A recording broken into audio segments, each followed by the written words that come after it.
Hello, Standard Third. How are you? I hope you all are fine. Last time मैंने आपको chapter 4 जो है ये वाला सेल्फ रिस्पेक्ट वो मैंने आपको एक्सप्लेन किया था। आज मैं आपको उसके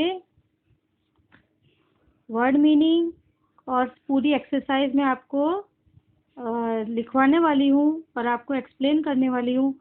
so please listen me very very carefully. तो हम स्टार्ट करते हैं। फर्स्ट है सर्वाइव्ड।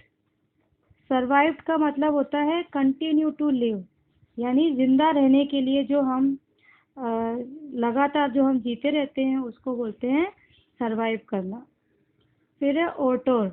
ओटोर का मीनिंग होता है पब्लिक स्पीकर, यानी कि लोगों के बीच में जाकर अपनी बात कहने वाला, उनको मोटिवेट करने वाला, उनको अच्छी अच्छी बातें बताने वाला व्यक्ति, उसे ओटोर या पब्लिक स्पीकर कहा जाता है। थर्ड है अनफॉर्चुनेट। अनफॉर्चुनेट यानी कि अनलकी, यानी कि हम नहीं चाहते और कभी हमारे साथ दुर्भाग्यवश कुछ घटना हो जाती तो हम उसको अनफॉर्चुनेट या अनलकी यानी कि दुर्भाग्यशाली भी बोलते हैं। फिर है क्रम्पल। क्रम्पल का मतलब होता है क्रश करना, यानी किसी चीज़ को तोड़ मरोड़ देना, उसको बोलते हैं क्रम्पल या क्रश करना। फिर है सर्क्यूमिटेंसेस, यानी कि सिचुएशंस, स्थिति, यानी कि कभी कभी हमेशा सर्क्यूमिटेंसेस या फिर परिस्थितियाँ एक जैसी नहीं होती हैं, तो जो सिचुएशंस होते हैं, हालात होते हैं, उनका मीनिंग होता है सर्क्यूमिटेंसेस या सिचुएशंस। फिर है वर्थलेस। वर्थलेस यानी कि काम बिना का, या फिर जो व्यक्ति जिसकी कोई वैल्यू ना हो, वैल्यूलेस यानी कि बिना कीमत का व्यक्ति, जिसकी कोई कीमत नहीं है, बेकार व्यक्ति, बेकार चीज़ को बोलते हैं वर्थलेस। फिर है यूनिक। यूनिक यानी पर्टिकुलर, यानी वेरी स्पेशल, यानी ओनली वन एंड ओनली, उसको बोलते हैं यूनिक या फिर पर्टिकुलर यानी खास, बहुत ही स्पेशल। तो आई होप ये आपको अच्छे से समझ में आया होगा। उसके बाद हम आते हैं एक्सरसाइज की तरफ। Let's answer. Right T for true statement and F for false statement. तो 1 नंबर पे है Mister James was a very well known social worker. Mister James जो हैं वो बहुत ही जाने माने सामाजिक कार्यकर्ता हैं, तो ये हमारा आंसर है राइट, ट्रू। ठीक है। सेकंड है all the people who survived the earthquake were happy. तो यानी कि जो लोगों को भूकंप जहाँ आ गया था वहाँ के लोग बहुत खुश थे। नो, तो यहाँ आएगा फॉल्स। जहाँ भूकंप आएगा, जिनका घर टूट गया, वो लोग खुश कैसे होंगे, तो ये फॉल्स है। फिर है Mister James did not take pity on the people. Third में लिखा जा रहा है कि मिस्टर जेम्स ने उनको लोगों के ऊपर बिल्कुल भी दया नहीं आई, तो ये फॉल्स है यानी कि गलत। फोर्थ है we should never loss hope in our life, कि हमें कभी भी अपनी लाइफ में उम्मीद छोड़ना नहीं चाहिए, ये क्या है, ट्रू। मुसीबतें आती रहती हैं, परिस्थितियाँ कभी अच्छी होती है, बुरी होती हैं, लेकिन हमें कभी भी उम्मीद का साथ छोड़ना नहीं चाहिए। हमेशा हमें पॉजिटिव रहना चाहिए और उसी से हम आगे की जो भी हमारी लाइफ में डिफ़िकल्टीज आते हैं, हम उनको फेस करने के लिए तैयार हो पाएंगे।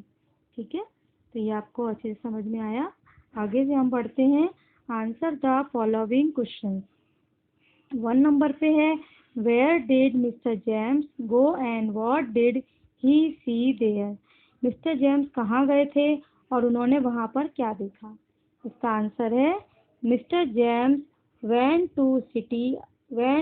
To visit a city had experienced an earthquake. He saw all the persons survived the earthquake were sad. Mister James जो हैं वो एक शहर में गए थे घूमने के लिए और देखने के लिए अर्थक्वेक के हालात को। वहाँ जाके उन्होंने देखा कि वहाँ के लोग जो भूकंप से पीड़ित हैं वो बहुत ही उदास हैं। Second, why did Mister James arrange the meeting of people. Mister James ने लोगों से मिलने का फैसला क्यों किया, तो यह Mister James arrange the meeting of the people of the survive to motivate them, यानी मिस्टर जेम ने उन लोगों से मिलने का फैसला इसलिए किया ताकि वो लोगों को मोटिवेट कर सकें, उनको फिर से जीने का रास्ता समझा सकें, ताकि लोग फिर से अपने काम को शुरू करें और अपनी हिम्मत को बनाए रखें। फिर है थर्ड नंबर पे, what did he do with rupees note, 100 rupees note, कि उन्होंने 100 रुपये के नोट का क्या किया था। Mister James proceeded to crumple the note, Mister James ने वो 100 रुपये के नोट को तोड़ मरोड़ दिया, उसको बुरी तरीके से क्रश कर दिया था। ठीक है। फोर्थ नंबर है, did people still want to crumple ₹100 note, yes people still want to crumple ₹100 note because it did not decrease in value, यानी कि जो लोग थे वो अभी भी, वो जो नोट था वो बुरी तरह तोड़ मरोड़ दिया गया था, बुरी तरह वो नोट बिल्कुल ही उसको क्रश कर दिया गया था, फिर भी लोग उस नोट को इसलिए लेना चाहते थे क्योंकि अभी भी वो नोट की वैल्यू जो है वो कम नहीं हुई थी। वो 100 रुपये का नोट था और उसकी 100 रुपये की उसकी कीमत अभी भी थी। तो ये सारे उसके क्वेश्चन आंसर्स हैं जो मैंने आपको बताए हैं।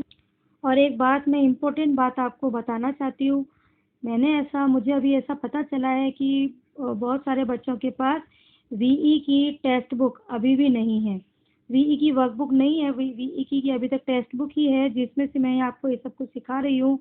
तो मैं आपके लिए अभी से मैंने कुछ चेंजेस किए हैं कि मैं आपको चैप्टर की फ़ोटो, जो स्टोरी है उसकी फ़ोटो और एक्सरसाइज की फ़ोटो मैं आपको व्हाट्सएप पर सेंड करने का प्रोसेस मैं स्टार्ट कर रही हूँ।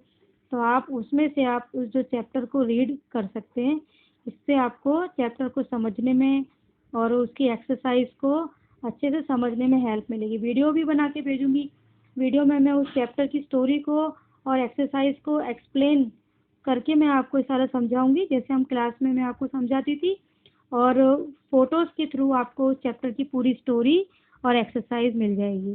ठीक है, तो आपको कोई भी प्रॉब्लम नहीं होगी। ठीक है, फिर भी अगर आपको कोई भी प्रॉब्लम होती है तो आप मुझसे कांटेक्ट कर सकते हैं। ठीक है, so all the best to all of you, keep watching my another videos, stay home, stay safe, good bye.